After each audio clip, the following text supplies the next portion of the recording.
नमस्कार मित्रमैत्रिणींनो, मी कवयित्री सौ वीणा वैभव चाफेकर।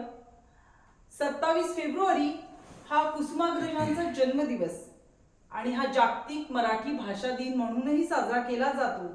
कुसुमाग्रज म्हणजेच विष्णू वामन शिरवाडकर, व्ही वा शिरवाडकर यांचा हा जन्मदिवस आहे आणि कुसुमाग्रज ही त्यांना बहाल केलेली पदवी आहे। कुसुम म्हणजे फुलांचे बहरलेली ही बागच जणू। त्यांच्यावर मी एक छोटंसं काव्य केलंय। कुसुमे तव काव्याची, कुसुमे तव काव्याची, सुवासे दरवळ गंधाची, सुवासे दरवळ गंधाची, माळुनी ही शब्दमाला, माळुनी ही शब्दमाला, गहिऱ्या सागरी अथांग झाल्या, गहिऱ्या सागरी अथांग झाल्या, जल आकाशी तुझा गजर, जल आकाशी तुझा गजर, आणि तू माय मराठीस केले अमर, तू माय मराठीस केले अमर।